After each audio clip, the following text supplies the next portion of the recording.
안녕하세요. 도쿄왕지아입니다. 오늘은 마켓컬리 상장에 대해서 한번 알아보겠습니다. 텔레그램이나 블로그에서 몇 번 지적했던 건데 저는 마켓컬리 상장을 엄청 좋지 않게 보고 있습니다. 안 그래도 장이 안 좋아서 짜증이 나는데 이런 적자 기업이 상장하려고 하니까 좋게 볼 수가 도저히 없는 거죠. 마켓컬리는 다들 아시다시피 새벽 배송 주무기로 하는 유통업체입니다. 유통이라는 게 특별한 기술이나 특허가 필요한 게 아닙니다. 생산에 기여하는 것도 아니고 내수용일 뿐인 거죠. 그런데 마켓컬리가 공격적인 마케팅으로 인기를 끌더니 나스닥 상장까지 얘기가 나왔었습니다. 물론 쿠팡이 말아먹고 장도 안 좋기 때문에 나스닥 상장을 포기했지만 국내 상장은 계속해서 문을 두드리고 있는 거고요. 하지만 창업자 지분이 5% 불과하고 적자인 마켓컬리가 상장을 하기는 쉽지 않았습니다. 하지만 드디어 첫 번째 단계를 통과를 해버렸습니다. 돈이 지배되는 시장이다 보니까 개인의 이익보다는 자본의 논리를 따른 게 아닌가 싶은 거고요.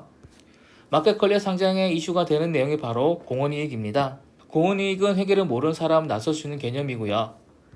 이익에서 제일 대표적인 게 영업이익이죠. 영업이익은 장사를 해서 수익이 얼마가 났는지를 보는 겁니다. 장사로 벌어들인 돈에다가 장사로 나가는 돈을 빼주면 영업이익이 되는 건데 영업이익 흑자면 그 회사는 영업으로는 돈을 버는 거죠. 물론 경상이익은 따로 봐야 되는 거고요.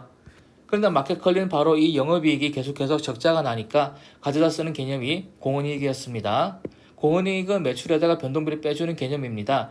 비용에는 변동비와 고정비가 있죠. 고정비는 가만히 있어도 나가는 비용이고요.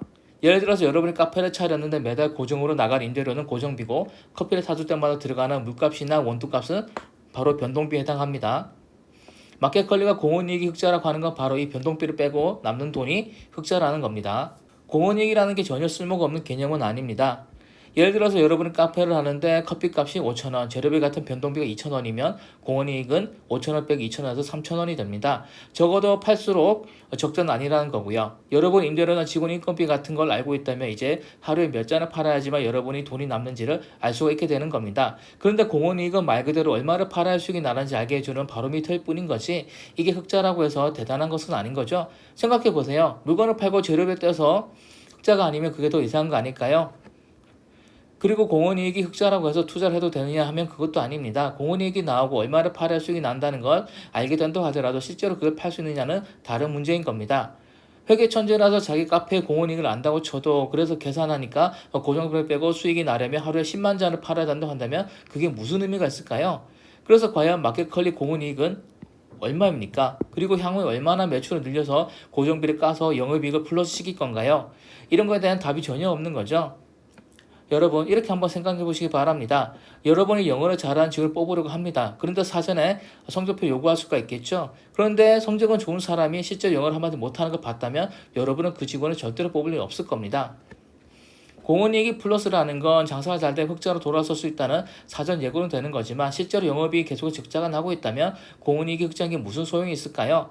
마켓컬리가 장사 시작한 지 1, 2년 된 회사도 아닙니다. 제가 이름을 들은 것만 해도 몇 년 전인 건데 아직까지 마이너스 구조로 가고 있는 겁니다. 그리고 마켓컬리의 사업도 결국 다른 대형 유통사들이 할 수 있는 사업이고 지금 이미 경쟁자들이 하고 있는 사업입니다. 롯데마트만 해도 바로 배송이라고 해서 주문하고 2시간 안에 배송이 되고 있는 거고요. 저는 공모주 투자로 재미를 봤지만 공모주 투자를 무조건 좋게만 보지 않습니다. 왜냐하면 주식시장에 투입될 수 있는 돈은 한정되어 있는데 신규 상장이 늘어난다면 어디서 돈을 가져와야 될까요? 당연히 기존 주식을 팔 수밖에 없고 그러면 기존 주식의 하락을 불러오게 되는 겁니다. 더군다나 지금 같은 하락장의 유동성이 축소되는 상황이면 더욱더 이런 파이가 줄어드는 건 가속화되는 거고요. 그러면 이제 하나의 질문이 남습니다. 과연 마켓컬리 상장이 누구를 위한 상장일까요? 자기들 말대로 이제부터라도 공헌이익이 점점 좋아지고 있다고 한다면 굳이 무리해서 상장을 추진할 필요가 있을까요? 차라리 몇 년 있다가 흑자로 돌아서면 그때 가서 상장하는 게 더 좋지 않겠습니까? 적자에다가 창업자 지분도 너무 적고 상장시켜서 주식 팔아서 수익을 내는 게 목적인 벤처캐피탈이 대거 참여한 컬리를 상장시키면 멋모르고 네임밸류만 보고 매수한 개인들이 손해는 보지 않을까 저는 걱정입니다. 물론 이렇게 말을 해봤자 상장은 될 거고 아무것도 모르는 사람들은 매수를 했다가 손실을 보게 되겠죠. 그러면서 그래도 마켓컬리인데 기다려보시죠. 이제 곧 상승합니다 같은 소리를 하면서 한참 울려있게 될 겁니다. 여러분들이라도 조심하시기 바랍니다. 감사합니다.